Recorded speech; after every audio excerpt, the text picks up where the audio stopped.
Hi നമസ്കാരം. Out of life നമ്മുടെ ചാനലിലേക്ക് എല്ലാവർക്കും സ്വാഗതം.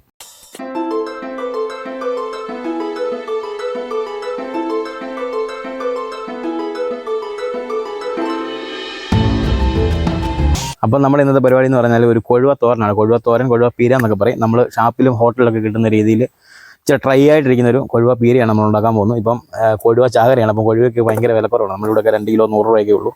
അപ്പോൾ നമ്മൾ 1 കിലോ കൊഴുവ എടുത്തിട്ടുണ്ട്, ഒരു തേങ്ങ ചിരണ്ടി എടുത്തിട്ടുണ്ട്. സാധാരണ ചിലരൊക്കെ ഇത് ചതച്ചിട്ടൊക്കെയാണ് ഇടുന്നത്, പക്ഷേ നമ്മൾ ചതച്ചല്ല, തേങ്ങ ചിരണ്ടി പരുവത്തിൽ തന്നെയാണ് ഇടുന്നത്. നമ്മൾ കുടംപുളിയാണ് എടുത്തിരിക്കുന്നത്. കുടംപുളി ഒരു 5-6 അല്ലി കുടംപുളി എടുത്തിട്ടുണ്ട്. ഒരു സവോള ചെറുതായിട്ട് അരിഞ്ഞെടുത്തിട്ടുണ്ട്. കുറച്ച് ചുമന്നുള്ളി ചെറുതായിട്ട് അരിഞ്ഞെടുത്തിട്ടുണ്ട്. കുറച്ച് കറിവേപ്പില, ഒരു 3-4 പച്ചമുളക്, കുറച്ച് വെളുത്തുള്ളി ചതച്ചെടുത്തിട്ടുണ്ട്, കുറച്ച് ഇഞ്ചി അരിഞ്ഞെടുത്തിട്ടുണ്ട്. അപ്പോൾ നമുക്ക് ആദ്യം ഇതെല്ലാം കൂടെ ഒന്ന് മിക്സ് ചെയ്തെടുക്കാം. നമുക്കതിലേക്ക് നമ്മുടെ ഉണ്ടാക്കുന്ന ഉരുളിയിലോട്ട് തന്നെയാണ് നമ്മൾ ഇടുന്നത്. നമ്മൾ സവോള ഇട്ടിട്ടുണ്ട്, ചെറിയ ഉള്ളി ഇട്ടു, കുറച്ച് കറിവേപ്പില ഇട്ടിട്ടുണ്ട്. നമ്മളെടുത്തിരിക്കുന്ന പച്ചമുളക് കൂടി ഇട്ട് കൊടുക്കാം. പിന്നെ നമ്മുടെ ഇഞ്ചി വെളുത്തുള്ളി അതിൽ ഇട്ട് കൊടുത്തു. അതിനുശേഷം നമ്മുടെ തേങ്ങാപ്പീരയും കൂടെ നമുക്ക് ഇട്ട് കൊടുക്കാം. എന്നിട്ട് ഇതിലേക്ക് ആവശ്യത്തിനുള്ള മഞ്ഞൾ പൊടി ഇട്ട് കൊടുക്കും. ഇതൊന്ന് ആദ്യം ഒന്ന് മിക്സ് ചെയ്തെടുക്കാം, നല്ലപോലെ ഒന്ന് ഞെരടി എടുക്കാം.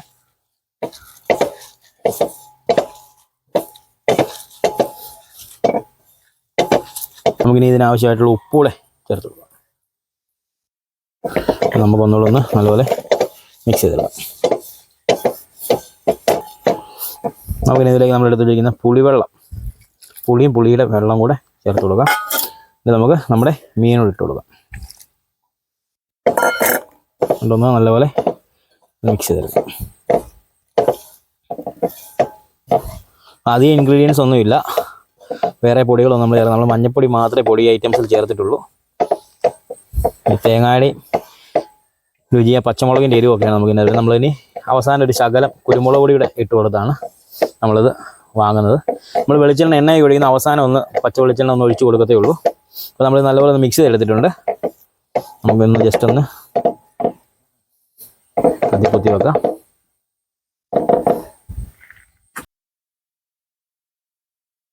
നമ്മുടെ ഉരുളി അടുപ്പിലോട്ട് വെക്കാം. നമ്മളിതിൽ ആ പുളി ഇട്ട് വെച്ചിരുന്ന വെള്ളം മാത്രമേ ഒഴിച്ചിട്ടുള്ളൂ. നമ്മൾ ആ വെള്ളത്തിൽ തന്നെയാണ് ഇത് വേവിച്ചെടുക്കുന്നത്. നമ്മൾ മീനിൽ നിന്നൊക്കെ വെള്ളം ഇറങ്ങാനുണ്ട്. അപ്പം നമ്മൾ സാധാരണ വീട്ടിലൊക്കെ ഇച്ചിരി കുഴഞ്ഞ പരുവത്തില്ല, പക്ഷേ ഇത് നമ്മൾ ഇച്ചിരി ഡ്രൈ പരുവത്തിൽ നമ്മൾ നല്ല തോരനൊക്കെ ഉണ്ടാക്കി കിടക്കുന്ന പോലെ തന്നെ ആയിരിക്കും ഉണ്ടാക്കിയെടുക്കുന്നത്. നമ്മുടെ കൊഴുവായതുകൊണ്ട് നമുക്ക് അധികം വേവൊന്നുമില്ല, പെട്ടെന്ന് വെന്ത് കിട്ടും. നമുക്കിനി ഇതൊന്ന് അടച്ച് വെച്ച് നല്ലപോലെ ഒന്ന് വേവിച്ചെടുക്കാം, ആവിയിൽ വേവിച്ചെടുക്കാം. തുറന്ന് വെച്ചൊന്ന് ഇളക്കി കൊടുക്കാം. നമ്മുടെ മീനിലെ വെള്ളമൊക്കെ ഇറങ്ങി കാണും. നമ്മുടെ മീനിലെ വെള്ളമൊക്കെ ഇറങ്ങി, വാ, ഇപ്പം തന്നെ അടിപൊളി മണമാണ് വരുന്നത്.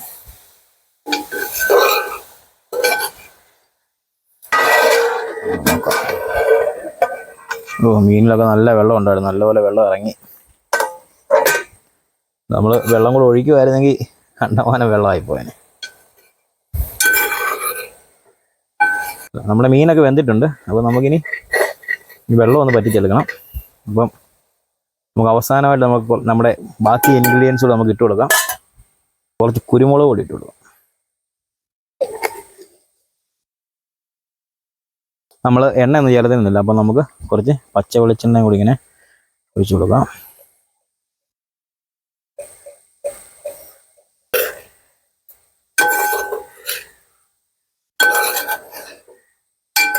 വെള്ളമൊക്കെ ഒന്ന് വറ്റിച്ചെടുക്കണം. നമുക്കിതൊന്ന് നിരത്തിയിട്ട് വെള്ളമൊക്കെ ഒന്ന് തോർത്തിയെടുക്കാം.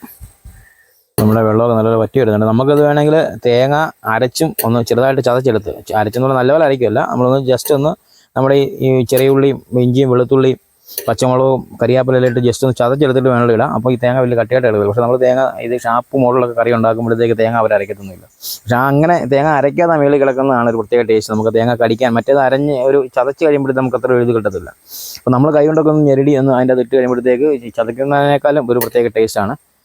അപ്പം അത് ഇങ്ങനെ ഒരു തേങ്ങ ഇച്ചിരി വലുപ്പത്തിൽ കിടക്കുമ്പോഴത്തേക്ക് നമുക്കത് മീൻപീര കഴിക്കുന്ന കൂട്ടത്തിൽ ഒരു പ്രത്യേക ടേസ്റ്റാണ് അത് ആ തേങ്ങയുടെ കഴിക്കുമ്പോഴത്തേക്ക്.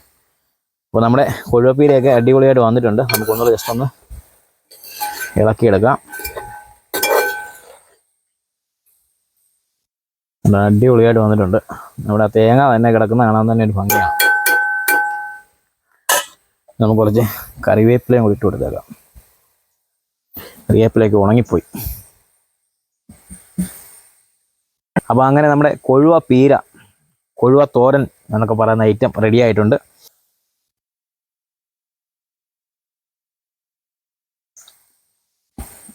നമ്മളെ പുളിയൊക്കെ നല്ലപോലെ ഞെരടി എടുത്തുകൊണ്ട് പുളിയൊക്കെ നല്ലപോലെ പിടിച്ചു. ഒരു ശകലനേരോടൊക്കെ ഇരിക്കുവാണെങ്കിൽ ഇപ്പം നമ്മൾ രാവിലെ സമയമല്ല, അപ്പം വൈകുന്നേരം വരെയൊക്കെ ഇരിക്കുകയാണെങ്കിൽ ഇച്ചിരി പുളിയൊക്കെ അത് പിടിച്ച് നല്ല അടിപൊളിയായിരിക്കും. അപ്പോൾ ജസ്റ്റ് മീനിൻ്റെ വേവ് കൂടെ ഞാനൊന്ന് നമ്മൾ വെള്ളമൊന്നും ഒഴിക്കാതെ വെച്ചുകൊണ്ട്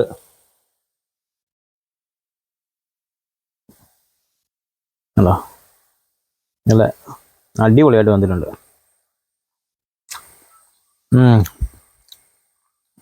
മീനിലൊക്കെ അടിപൊളിയായിട്ട് മുളകും ഉപ്പൊക്കെ പിടിച്ചിട്ടുണ്ട്. അപ്പോൾ അടിപൊളിയായിട്ട് വന്നിട്ടുണ്ട്. അപ്പം എല്ലാവരും ഇപ്പം കൊഴുവയ്ക്കൊക്കെ നമ്മുടെ എല്ലാ സാധാരണ ഈ സമയത്തൊക്കെ മത്തിച്ചാകര വരേണ്ടതാണ്. പക്ഷേ ഇപ്പോൾ ഈ പ്രാവശ്യം കൊഴുവച്ചാകരയാണെന്ന് തോന്നുന്നു. കൊഴുവയും ചെമ്മീനൊക്കെയാണ് കണ്ടമാനം വരുന്നത്. ഇപ്പം ഞങ്ങളുടെ ഇവിടെയൊക്കെ കോട്ടയം സൈഡിലൊക്കെ കൊഴുവ 2.5 കിലോ 100 രൂപയ്ക്കൊക്കെയാണ് വിൽക്കുന്നത്. അപ്പം 2.5 കിലോ വാങ്ങിച്ച് എല്ലാവരും കഴിക്കാനില്ലാത്തതുകൊണ്ട് നമ്മൾ 50 രൂപയ്ക്കുള്ള വാങ്ങിച്ചു. ഒരു 1.25 കിലോ വാങ്ങിച്ചാണ് നമ്മൾ അപ്പോൾ ഉണ്ടാക്കിയത്. കുറച്ച് വറക്കാനൊക്കെ നമ്മൾ മാറ്റി വെച്ചു. അപ്പം എല്ലായിടത്തും കേരളത്തിലല്ല എല്ലായിടത്തും കൊഴുവയ്ക്ക് വിലക്കുറവായിരിക്കും പൊതുവെ. അപ്പോൾ എല്ലാവരും കൊഴുവയ്ക്ക് വാങ്ങിച്ച് ഇതുപോലെയൊക്കെ ഒന്ന് വെച്ച് നോക്കുക. കൊഴുവ കറി വെക്കുന്നതിലും വറക്കുന്നതിലൊക്കെ നല്ല ടേസ്റ്റാണ് നമ്മൾ ഈ കൊഴുവ തോരൻ ഉണ്ടാക്കുന്നത്. അപ്പോൾ എല്ലാവരും ഒന്ന് ട്രൈ ചെയ്ത് നോക്കുക. ട്രൈ ചെയ്ത് നോക്കിയിട്ട് അഭിപ്രായങ്ങൾ ഞങ്ങൾ അറിയിക്കുക. ഞങ്ങളുടെ വീഡിയോസ് ഇഷ്ടപ്പെട്ടാൽ ഞങ്ങളുടെ ചാനൽ സബ്സ്ക്രൈബ് ചെയ്യുക, ലൈക്ക് ചെയ്യുക, ഷെയർ ചെയ്യുക. Thank you.